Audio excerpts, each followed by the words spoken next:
8h moins 5 sur Europe 1. Bonjour Daniel Cohn-Bendit.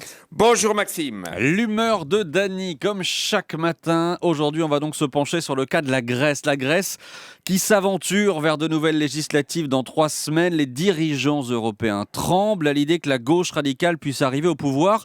Vous leur dites quoi ce matin à ces dirigeants européens, Dany? Bien fait pour vous? Enfin un peu, oui, enfin bien fait. C'est-à-dire que quand on répète aux Grecs pendant des années l'austérité et il n'y a pas d'alternative, eh bien il y a un moment où les Grecs ou la population grecque, la majorité des Grecs ne supportent plus l'austérité. Il faut savoir que pour beaucoup de Grecs, les salaires ont diminué d'entre 30 et 50%. Bon, imaginez un pays où les salaires diminuent d'en moyenne de 40%. C'est insupportable parce que les prix n'ont pas diminué de 30 à 40%.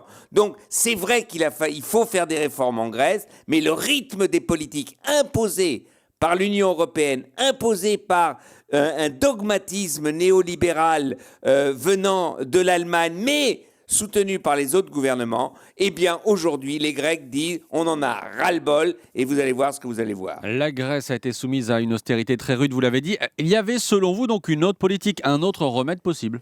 D'abord, en démocratie, il y a toujours une alternative. Sinon, c'est la fin de la démocratie. S'il n'y a qu'une politique possible, on rentre à la maison, c'est plus besoin de faire de la politique, c'est des mathématiques et tout va bien, monsieur ou madame la commère. Non, il y avait une autre politique, un autre rythme de réforme, une autre manière. Par exemple, encore aujourd'hui, la Grèce...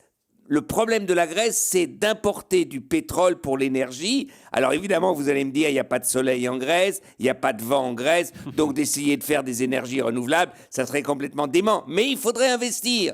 Donc si on n'aide pas la Grèce à investir pour soulager le poids, par exemple, pour la dette de l'importation d'énergie, eh bien on est complètement idiot. Est-ce qu'avec cette histoire grecque, Dany, on n'est pas simplement en train de jouer avec le feu, jouer à se faire peur? Les Grecs ont besoin de l'Europe.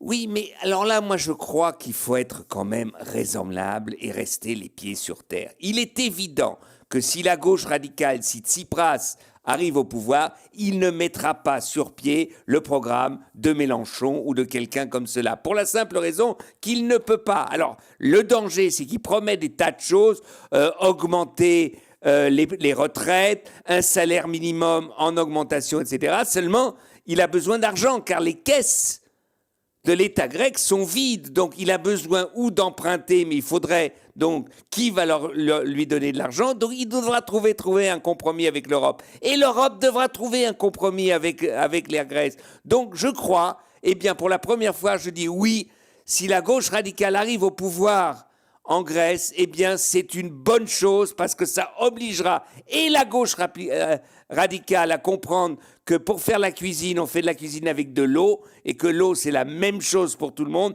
et aux Européens de comprendre qu'il faudra trouver un compromis sur la dette grecque pour que les choses puissent avancer. Les recettes du chef Dany Cohn-Bendit, l'humeur hellénique de Dany.